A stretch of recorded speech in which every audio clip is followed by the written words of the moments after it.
नमस्कार। आज की इस वीडियो में हम उन 10 बातों में बात करेंगे जो हमें श्री भागवत गीता से सीखने को मिलती हैं।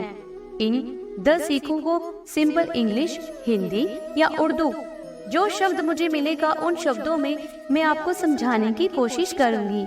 इसलिए अगले कुछ मिनट आपको मेरे हर एक शब्द को ध्यान से सुनना और समझना पड़ेगा। तो चलो बिना समय को बर्बाद किए इतिहास के उस ज्ञान के सबसे बड़े खजाने की तरफ जो सिर्फ इस संसार की ही नहीं बल्कि इस सृष्टि के सबसे बड़े मोटिवेशनल स्पीकर भगवान श्री कृष्ण द्वारा दिया गया ज्ञान। इसको बड़ी ही आसानी से समझकर कोई भी आम इंसान जो अपनी जिंदगी में कुछ पाना चाहता है वह पा सकता है, चाहे जिंदगी में सफलता पानी हो या कोई खुशी या अपनी जिंदगी बेहतर बनानी हो। श्री भागवत गीता से ज्यादा महान और कोई दूसरा कोर्स नहीं हो सकता। तो चलो उसे शुरू करते हैं। मैं पूरी कोशिश करूंगी कि आपको सिंपल से सिंपल वर्ड्स में कैसे भी करके आपको इन सीखों को बड़ी अच्छी तरह से समझा पाऊं। पहली सीख, इस दुनिया में जो कुछ भी हो रहा है, चाहे वह अच्छा हो रहा है या बुरा, वह किसी न किसी कारण जरूर होता है, अर्थात उसके पीछे जरूर कोई वजह होती है। एक समय की बात है, एक गांव में एक गरीब औरत रहती थी। काफी समय बाद उसके घर में एक बेटा हुआ। वो बिल्कुल स्वस्थ था शुरू में, लेकिन एक दिन उस बच्चे के साथ एक हादसा हुआ और उस हादसे में उस बच्चे की पैर की एक उंगली कट गई। ये सब देखकर उसकी माँ बड़ी ही दुखी हुई और वह बोली कि मेरे बच्चे के साथ ही ऐसा होना था। और वह भगवान को हमेशा इस बात के लिए दोषी मानती थी। कहती थी कि पता नहीं भगवान को मेरे साथ क्या जिद है, आखिर क्या दुश्मनी है जो मेरे बच्चे के साथ ये सब हो गया। समय बीतता गया। एक बार उनके गांव में एक मायावी राक्षस आया जो साधु भेष में था। वह अपनी शक्ति को बढ़ाने के लिए बच्चों की बलि देता था। उसने इस बच्चे को भी उसके घर से उठा लिया ताकि वह उसकी बलि चढ़ा सके। जैसे ही वह उसकी बलि चढ़ाने लगा तो उसे अपने गुरु के द्वारा बताए गए नियम याद आ गए कि मेरे गुरु ने कहा था कि तुम जिस भी बच्चे की बलि चढ़ाओ उसके सारे अंग पूर्ण होने चाहिए, अर्थात उसके पूरे अंग होने चाहिए। तो उसको मजबूरी में उस बच्चे को छोड़ना पड़ा। और उस दिन उसकी माँ को ये एहसास हुआ कि इस दुनिया में जो कुछ भी होता है, चाहे वह अच्छा हो रहा है या बुरा, वह बिना किसी कारण के नहीं होता। दूसरी सीख, भगवान श्री कृष्ण जी कहते हैं कि हम किसी भी परिस्थिति में कर्म किए बिना और उसका फल पाए बिना नहीं रह सकते। ऐसा कभी नहीं हो सकता कि मनुष्य का शरीर एक सेकंड के लिए भी कर्म ना करे। ऐसा हो ही नहीं सकता कि इस पूरे ब्रह्मांड का एक एक कण बिना कर्म किए बिना रह सके। कर्म करना हमारे जीवन का एक बड़ा ही महत्वपूर्ण हिस्सा है। अगर हम सोते भी हैं तब भी हमारा दिमाग नहीं सोता, हमारा दिमाग काम कर रहा होता है। हम सपने लेते हैं, सांस लेते हैं, हमारे शरीर के सूक्ष्म कण अपना काम कर रही होती हैं। हम अपने जीवन में कर्म करने से कभी नहीं बच सकते, वह हमें करना ही पड़ेगा। और हमें ऊपर से भगवान जी ये भी कहते हैं कि हमें किसी कर्म में बंद कर नहीं रहना चाहिए। यहाँ थोड़े कंफ्यूज हो गए ना कि कर्म भी करना चाहिए और कर्म में बंद कर भी नहीं रहना चाहिए। देखिए, हम किसी पल में कर्म किए बिना नहीं रह सकते और ना ही हमें कर्म में बंद कर रहना चाहिए। कहने का भाव ये है कि हम जो भी काम करते हैं वह ये मानकर चले कि करने वाला मैं नहीं हूँ, करने वाला वह ऊपर वाला भगवान है। मैं तो केवल सिर्फ एक जरिया हूँ, सिर्फ उसे करने के लिए। इस काम को मैं नहीं कर रहा हूँ बल्कि ये काम मेरे द्वारा करवाया जा रहा है, ये काम मेरे द्वारा हो रहा है। और ये सोच जब हम अपनाएंगे तो हमें भी अपने जीवन में कोई दुख नहीं होगा, हमें घमंड नाम की चीज कभी नहीं आएगी, हमें अपने जीवन में कभी पश्चाताप नहीं होगा। तीसरी सीख, भगवान श्री कृष्ण जी कहते हैं कि दूसरों की गुलामी करके खुश रहने के बजाय आजाद होकर खुद के दुखों का सामना करना चाहिए। चाहे आपकी जिंदगी में कितने ही दुख परेशानियां क्यों ना हो, परंतु अगर आप आजाद हो ना तो आप ही वास्तविक जीव हैं। श्रीमद् भागवत गीता में मौत से भी बुरा बताया गया है गुलामी को। वैसे अगर देखा जाए तो इंसान किस किस चीज का गुलाम नहीं है? वह अपने दिमाग का, अपने विचारों का गुलाम है। हम आजकल स्मार्टफोन के गुलाम हो गए हैं। कहीं काम कर रहे हैं तो गुलाम होकर काम कर रहे हैं। दूसरों का गुलाम बनना और दूसरों का साथ लेना, इसके बीच में एक हल्की सी लाइन है, और अगर आप इस लाइन से ऊपर उठ गए ना, तो जिंदगी में आप कभी किसी के गुलाम नहीं बनोगे। और वह लाइन है एक सेल्फ रिस्पेक्ट।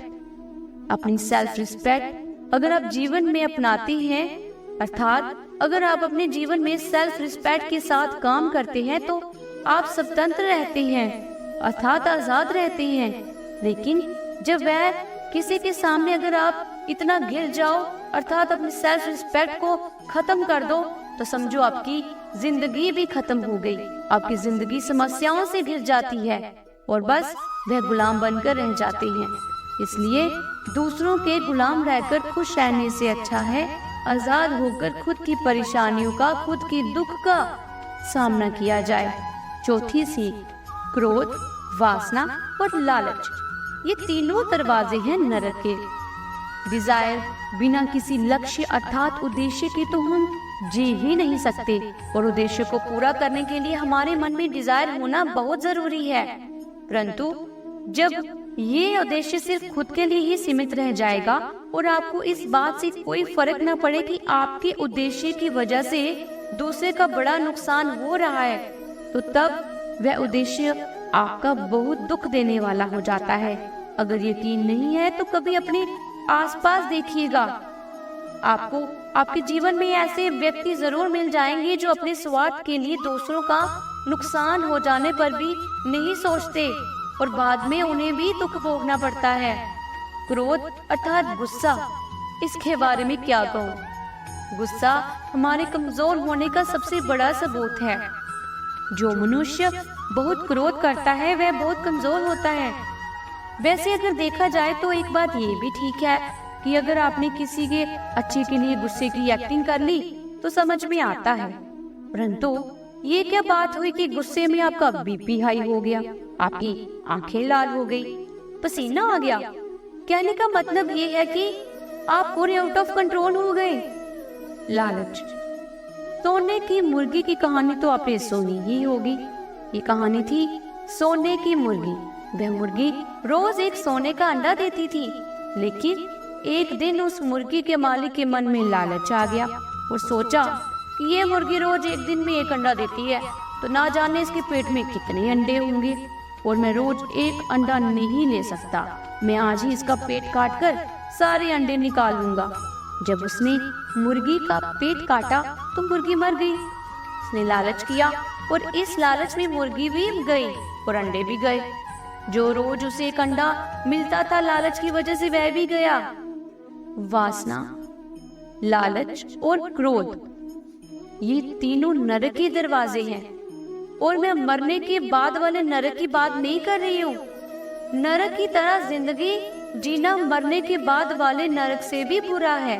पांचवी सीख, श्री कृष्ण जी कहते हैं कि जब इंसान जन्म लेता है तो वह निवस्त्र होता है, उसके पास कुछ नहीं होता, और जब उसकी मृत्यु होती है तब भी उसके पास कुछ नहीं होता। कहने का मतलब ये है कि इंसान खाली हाथ आया है और खाली हाथ ही जाता है। जिंदगी में आपको जहाँ जो कुछ भी मिला है वह आपका नहीं है। आपके आने से पहले वह किसी और का था, और जब आपको ये दुनिया छोड़कर चले जाओगे ना, अर्थात आपकी मृत्यु हो जाएगी, तो ये सब किसी और का हो जाएगा। जो पैसा, नाम, पोजीशन आज आपके पास है वह कल किसी और की थी, और ये आपके जाने के बाद किसी और की हो जाएगी। ये सृष्टि का नियम है। और भागवत गीता की सबसे बड़ी सीख है कि जो हर एक मनुष्य को समझनी चाहिए। तो अगर इस दुनिया का नियम बदलाव है तो फिर ऐसी कौन सी चीज है जो हमेशा रहती है? आखिर कोई तो ऐसी चीज होती होगी ना जो आपके जाने के बाद भी इस दुनिया में रहती है, और वह है इंसानियत। अगर जीवन में कुछ बनना ही है तो सबसे पहले एक अच्छा इंसान बनिए। हर मनुष्य भगवान का अंश है और हम सब उस भगवान से जुड़े हुए हैं। कभी गलत नहीं हो सकती हमारी आत्मा, परंतु हम अपने शरीर के सुखों के लिए गलत कामों में पड़ जाते हैं और आखिर में इसका नतीजा भी गलत होता है। चलो छोड़िए, हमारे पास आज जो कुछ भी है, चाहे वह प्यार हो, रिश्ता हो, नाम हो, वह एक ना एक दिन हमसे छिन जाएगा, हमसे दूर चला जाएगा। और यही सृष्टि का नियम है कि जो आज आपका है वह किसी और का था और वह कल किसी और का होगा। इस वीडियो की छठी सीख, आपकी जिंदगी में जो कुछ भी हो रहा है वह केवल सिर्फ आपकी सोच से हो रहा है। आज इंसान चाहे किसी भी लेवल पर हो, चाहे वह उसका लेवल ऊंचा हो या नीचा, वह सिर्फ अपनी सोच की वजह से है, वह सिर्फ आपकी स्वयं के साथ बिलीफ से है। यहाँ तक कि अगर कोई भिखारी अमीर बनना चाहता है तो वह बनेगा अपनी सोच से, उसे दुनिया की कोई ताकत नहीं रोक सकती। और अगर एक अमीर बर्बाद होना चाहता है तो वह भी सरल है, उसे भी कोई नहीं रोक सकता। अगर कोई एथलीट में मेडल लेकर आता है तो वह सिर्फ अपनी सोच की वजह से, अगर कोई क्रिकेट का भगवान है तो वह सिर्फ अपनी स्ट्रॉन्ग थिंकिंग प्रोसेस की वजह से। किसी भी काम को सही में करने में बहुत टाइम लग सकता है, यानी कि फिजिकली कंप्लीट करने के लिए बहुत टाइम, बहुत मेहनत करनी पड़ती है। 10 साल लग सकते हैं, 20 साल लग सकते हैं, यहाँ तक कि पूरी उम्र निकल जाती है, परंतु इतने साल तक आप अपना रास्ता नहीं भटकते तो वह सिर्फ आपकी सोच की वजह से। अगर आपने अपने मन में अपने लक्ष्य को जीत लिया है तो उसे असलियत में जीतना सिर्फ आपकी एक औपचारिकता रह जाती है। इस वीडियो की और भागवत गीता से मिलने वाली 7वीं सीख है कि इस समस्त संसार में शांत इंसान वह है जिसकी आत्मा और बुद्धि दोनों एक पक्ष में है, जिनका दिल और दिमाग एक तरफ है। आपको सुनने में ये बड़ा अजीब लगेगा, लेकिन यही सच है। वह इंसान कभी भी खुश नहीं रह सकता जिसके विचारों में बहुत सारी ख्वाहिशें होती हैं, और जब वह ख्वाहिशें पूरी नहीं होती है ना, तो उसे इंसान के अंदर क्रोध पैदा होने लगता है कि क्यों नहीं हो रहा मेरा ये काम। अगर आप अपने आप को काबू में करके आप कर पाते हैं जो आप करना चाहते हैं, जो आपके संतुष्टि देता है और वास्तव में सही है, तो आपको यकीन मानिए खुशी जरूर मिलेगी। आपको खुश रहने से कोई नहीं रोक सकता। सबसे बड़ा कारण है हमारा मन अशांत होने का कि हम बहुत सारी ख्वाहिशों पर हम एक कोने में अपनी खुशियों को बांध कर रख देते हैं, जबकि अगर देखा जाए तो सही खुशी क्या है? खुशी एक मानसिक अवस्था होती है। इसलिए तो कहा जाता है कि जो आपका मन करे वह कीजिए। अगर आपका मन करता है कि खुले आसमान में उड़ूं, तो आप उड़िए। अपने विचारों को अपने दिल से सहमत रखिए। 8वीं सीख, कोई भी काम अच्छा या बुरा सिर्फ एक वजह से बनता है, और वो है कि उसको करने के पीछे आपका क्या मकसद है। आप जो काम करना चाहते हैं उसके पीछे आपका क्या इरादा है? क्या आप वह काम इसलिए कर रहे हैं क्योंकि उसमें आपका कोई स्वार्थ पूरा हो रहा है, या फिर उस काम से किसी का भला हो रहा है? भले ही काम एक हो, लेकिन उसका नतीजा इस बात पर निर्भर करता है कि आपका उद्देश्य सही है या गलत।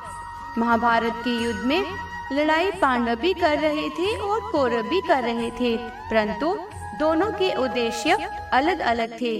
पांडव धर्म युद्ध कर रहे थे और कौरव अधर्म के लिए युद्ध कर रहे थे। दोनों एक ही मैदान में और दोनों अपनी पूरी ताकत से एक दूसरे से युद्ध लड़ रहे थे। एक काम होने पर भी, मेहनत करने पर भी पांडव जीत गए और कौरव हार गए। अगर उनके हारने का कोई कारण था तो वह था उनका इरादा।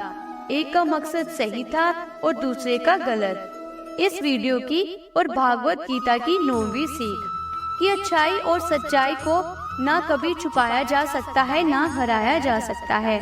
इसलिए अच्छे काम करने से और सच कहने से कभी मत डरिए। इसके बारे में महात्मा बुद्ध भी कहते हैं कि सच्चाई और सूरज को ज्यादा देर तक छुपाया नहीं जा सकता।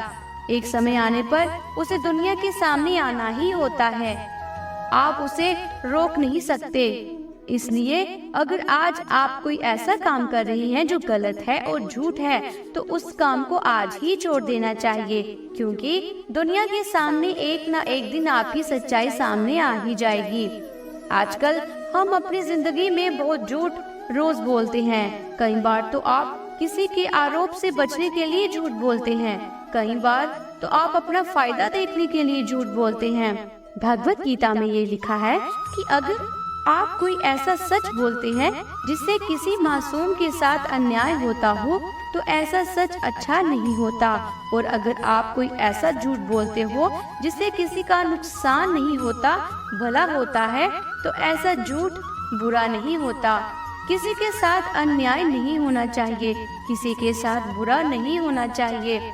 इस सत्य असत्य और असत्य सत्य को समझना बहुत ही बारीकी का काम है। इसलिए अपने विवेक से 2 बार सोचकर आपको ये फैसला लेना चाहिए कि आपको क्या बोलना चाहिए, आपको क्या करना है। 10वीं सीख, आपको अपनी जिंदगी में संघर्ष करना पड़ेगा अगर जिंदगी में कुछ पाना चाहते हो तो।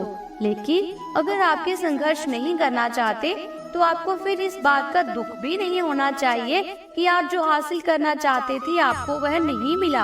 अगर आपको अपने कर्मों का अच्छा नतीजा चाहिए या फिर आपको अपनी जिंदगी में कुछ हासिल करना बहुत आवश्यक है, तो फिर आप ये मत देखिए कि वह कौन सा समय है जब मुझे मेहनत करनी है। अगर आप अपने जीवन में कुछ पाना चाहते हैं या फिर आपके लिए कोई लक्ष्य बड़ा ही महत्वपूर्ण है, तो फिर आपको संघर्ष करना ही पड़ेगा। और अगर आप संघर्ष नहीं करना चाहते हैं, तो फिर आपको जितना कम मिले या ना मिले, या फिर आपके साथ गलत हो या बुरा, तो आपके अंदर वह सहन शक्ति होनी चाहिए कि जिससे आप अपने उस दुख को सहन कर सके, क्योंकि ये आपकी ही जिंदगी है, आपका ही सपना था और आपकी मेहनत थी। जिसको मेहनत करनी थी वह मेहनत करके सुख भोग रहा है, और जिसको कोरे सपने देखने थे वह आज भी ऐसा ही है जैसे वह पहले था। मतलब जब उसने सपने देखना शुरू किया था, अपने सपनों के लिए आपको संघर्ष करना ही पड़ेगा। अगर आपको इस वीडियो में सच में अपनी जिंदगी के लिए कुछ सीखने को मिला हो, तो ऐसी और वीडियोस के लिए प्लीज हमारे चैनल को सब्सक्राइब करें। और अपना कीमती समय देने के लिए आपका बहुत बहुत धन्यवाद।